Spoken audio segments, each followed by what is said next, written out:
안녕하십니까. 미국 주식 입지다의 장우석입니다.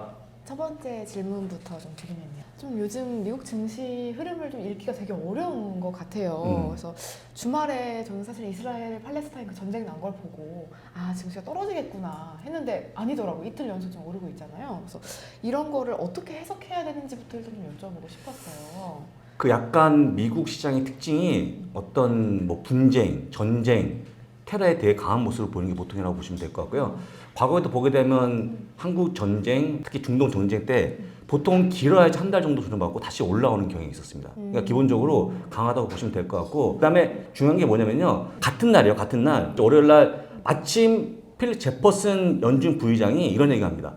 어차피 금리는 끝난 것 같다. 왜냐하면 이미 말로 여러 가지 그 타이트하게 했고, 그다음에 또 한 가지 뭐냐면 부채가 많이 올라왔기 때문에 그게 금리 산 거 아니냐고 얘기했거든요. 그다음에 또 한 가지, 혹시 댈러스 연준 의장 또 있는데 롤 레건 아십니까? 그분도 역시 신중하게 금리 하다고 얘기했고, 그다음 오늘 나온 거죠. 오늘 그 애틀랜타 연방은행 총재인 나팔 보스틱 의장까지 얘기하면 10개월 금리가 끝났다는 거 얘기했기 때문에 어차피 전쟁에 대한 이슈가 금리 끝난 걸 넘어간 게 아닌가 해서 약간 안도의 한숨을 쉬었다고 좀 보시면 좋을 것 같고요. 이 전쟁이 언제까지 갈지 모른다고 생각을 해서 러시아 우크라이나 전쟁처럼 또 단기화할 수도 있지 않을까? 그러면은 증시에 영향을 주지 않을까? 이렇게 생각도 했거든요. 기본적으로 뒷배가 미국이 참전 안 하지 않습니까?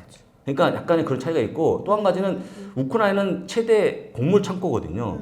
근데 곡물, 그다음 에너지를 건드리는 상황이 아니다 보니까 제가 보기에는 번지지 않을 거라고 볼 수밖에 없을 것 같고요. 어찌 보면 그냥 잠깐 동안에 분쟁이 끝날 수 있을 것 같고, 그 다음에 솔직한 얘기로 경기가 되게 어렵잖아요. 보시게 되면 이집트, 그 다음에 레바논, 시리아 국가 등등이 똑같이 어렵거든요. 어렵기 때문에 제가 보기에는 오래 걸리지 않을 것 같다 볼 수 있을 것 같고. 대외적인 요건 이외에 좀 불확실성을 키우는 금리 정책이 있잖아요. 그래서 그렇습니다. 예. 방금도 말씀하셨지만 이번에 9월 물가지수 좀 어떻게 나올 거라고 예상을 하시고 계세요? 실제 예측은 전월 3.7%에서 조금 내려가는 걸로 해서 3.6% 전망이라고 보시면 좋은데, 물론 뚜껑 열어봐야겠지만, 근데 제가 보기에는 그 에너지 값을 반영한 거기 때문에 일단은 물가는 떨어진 게 맞다고 좀 보시면 될 것 같고, 다만 이제 연준이 목표하고는 2%좀 거리가 있으니까 그걸 맞추기 위한 어떤 고금 유지할 거로 보이지만 일단 물가는 빠지기 때문에 이번에 역시 똑같이 11월까지 동결하지 않을까. 아니, 아래 올해는 금리 못 올릴 것 같아요. 제가 보기에는. 그러니까 동결로 가고 있는데 동결이 곧 인하는 아니거든요. 해서 높은 금리 유지한다고 보시면 좋을 것 같고요. 서학개미가 시간만 나면 돈만 있으면 계속 그 장기 국채를 매입하는 곳에 나오고 있는데 ETF죠. 제가 보기에는 별로 안 좋아 보입니다. 계속 얘기하고 있지만 어차피 아까도 얘기했지만 동결이 인하는 아니거든요. 해서 고금리 유지되는 상황이라고 보시면 될 것 같고요. 아마도 그 고금리는 내년 3월까지 이어지지 않을까 싶으니까 조심하시면 좋을 것 같다. 그럼 어쨌든 고금리가 장기화되는 거는 사실 좀 어느 정도 좀 기정사실이라고 봐야 되는 거잖아요. 이렇게 원달러 환율 높아지고 금리 높고 이렇게 하면은 사실 미국 주식 투자의 매력도 자체가 좀 떨어져 있는데, 그럼에도 불구하고 좀 미국 주식에 투자하는 게 좋다고 보시는 이유가 뭔가? 여러 국가 중에 사실 최근에 금리 내리는 국가들이 많은데요. 금리 왜 내릴까요? 그러면요? 지금 물가 높은데도 불구하고 경제가 뒷받침이 안 되는 거거든요. 금리 올리는 것도 경제가 뒷받침이 될 때 하는 거기 때문에 제가 왜 아까 말씀하신 금리를 올리는 게 주식시장에 영향을 미치는 것보다는 오히려 경기의 튼튼함을 더 보여준다고 보시면 좋을 것 같고, 여러분들이 아마 여러 가지 표를 보게 되면 최근에 EPS, 그러니까 즉 실적이 빠지는 국가가 대부분인데 나올라고 하는 게 미국이거든요. 좀 잘 버티는 국가가 미국이기 때문에 반대로 보게 되면 미국밖에 투자할 게 없는 게 아닌가? 3분기 실적 발표가 이제 줄줄 나오면 좀 그동안의 변수나 약간 이런 것들 다 분위기가 좀 반전될 거다. 전망이 아직도 좀 유효한가요? 유효하죠. 어제 나왔던 펩시코 혹시 봤습니까? 아니요. 펩시코가 이제 아시겠지만 비만 치료제 붐 때문에 가장 피해주가 펩시코였다 얘기했는데 전혀 아니었죠. 펩시콜라만 팔리는 게 아니기 때문에 이번에 많이 팔린 게 뭐겠습니까? 게토레가 많이 팔렸거든요. 게토레가 있다는 거죠. 제가 보기에는 펩시코처럼 이번 분기 잘 나올 걸로 볼 수밖에 없을 것 같고, 그 이유가 두 가지가 있는데요. 첫 번째는 담원 등을 했던 어떤 그 비용 절감, 상당히 효과적으로 보실 수 있을 것 같고, 두 번째는요, 누가 뭐라 한들 인공지능 관련주가 상당히 실적이 잘 보인다는 거. 그럼 아시겠지만 빅세븐을 보통 얘기하는 거거든요. 빅테크가 실적을 잘 발표하면 보통 20% 차지하기 때문에 시장에서 그러면 뭐 끝난 걸로 볼 수밖에 없을 것 같고, 아마 지금 주식을 파시는 분들 아쉬울 것 같고 팔더라도 시적을 보시면서 팔자라고 다시 한번 조언드립니다. 그러면은 지금 같은 이 시기에 좀 가장 적절한 투자 전략이 뭘지가 좀 궁금해요. 투자 전략이 굉장히 어렵죠. 일단은 가장 중요한 대안은 안 파는 것. 근데 아까도 얘기했습니다. 많이 팔고 있거든요. 어제자 나왔던 CNBC 기사를 보여드리게 되면 어제자 그런 기사가 나오기 쉽지 않은 건데 데이터가 보여주는 거죠. 가장 최고로 퍼포먼스가 좋았던 열흘만 빼게 되면 네. 그때 시장을 나간 거죠. 나가면 수익이 안 나옵니다. 열흘만 빠져도.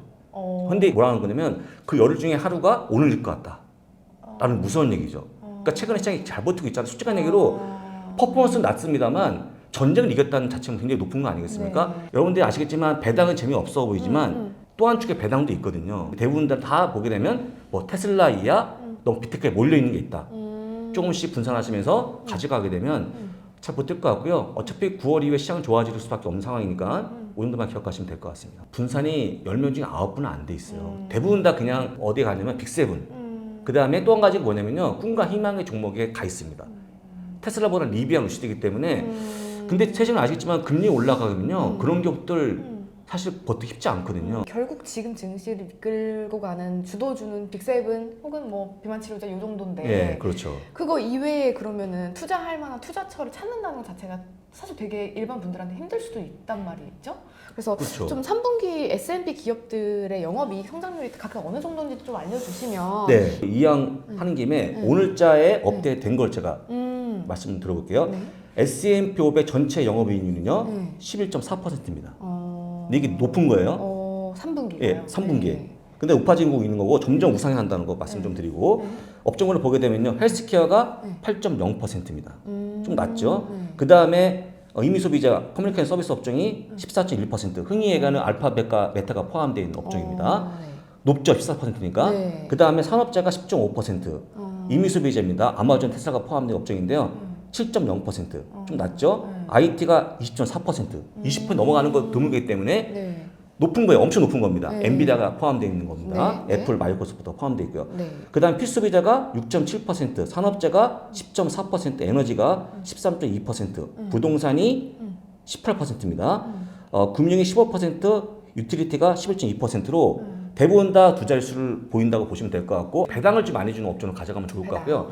배당을 보시게 되면 보통 S&P의 평균 배당률이 1.5%니까 네. 그거보다 좀 높은 것들 높은 것. 잡으시면 좋을 것 같은데 특히 이제 그런 배당이 많은 종목들이 산업재, 그다음 헬스케어, 또 한 가지 유틸리티 포함되어 있기 때문에 그런 업종을 보시면서 대응하시면 좋을 것 같고 배당을 잘 주면 보통 실적이 좋은 기업들이 하거든요. 실적이 좋은 가치 검증이 되는 거니까 그걸 가져가시면 문제 없어 보입니다. 그럼 빅7 기업 중에서 좀 가장 저평가돼 있는 그런 종목이 좀 뭘까요?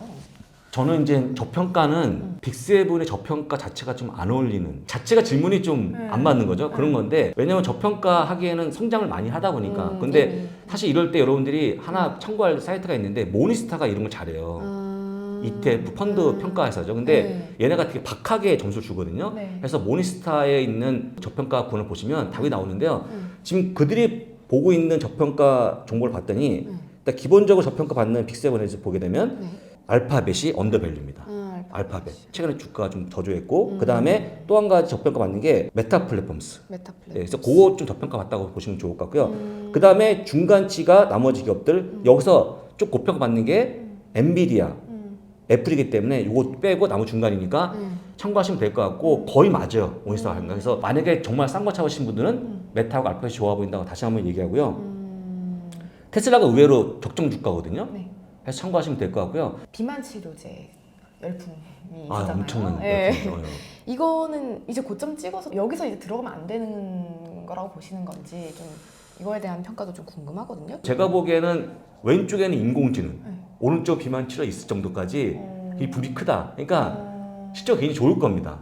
특히 대표적인 기업이 그 위고비, 그 다음에 일라일인데 실적이 좋아지고 있고 좋아질 겁니다. 그러니까 너무 빠르게 이걸 정점이 온 게 아닌 생각하지 마시고 무료만 정점이 온 겁니다. 실적은 좋아질 거기 때문에 인공지능처럼 장기로 갈지는 모르겠지만 최소한 2년 동안 좋아질 것 같다. 국내는 조금 비만인 거 적은데 미국은 3분의 1이 비만 아니겠습니까? 많이 근데 이용할 것 같고요. 아시겠지만 유명인도 그걸 치료받아 좀 나아진 분이 계신 대표적인 분 일론 머스크 아니겠습니까? 네. 해서 일단은 최근에 그 붐이 쉽지 않기 때문에 실적은 좋아질 것 같다라고 좀 보시면 될 것 같고요. 주가는 물론 주가는 많이 올랐기 때문에 약간 시원할 것 같지만 저자님 최근에 그 이스라엘 팔레스타인 전쟁 때문에 방산주 좀 뜨고 있잖아요. 단기죠. 역사적으로 보면 다 단기였어요. 금방 끝납니다. 그 다음에 아까도 잠깐 말씀 안 드려요. 전쟁도 보통 한 달이면 평이 끝났기 때문에 제가 보기에 방산주는 더 빨리 식겠죠. 왜냐면 실적이 별로 안 좋거든요. 최근에 보게 되면. 왜냐면 이제 대부분 다 항공기 엔진에 대한 결함들이 많이 나오면서 좀 안 좋기 때문에 굳이 얘기하면 전쟁에 대한 호재 아니면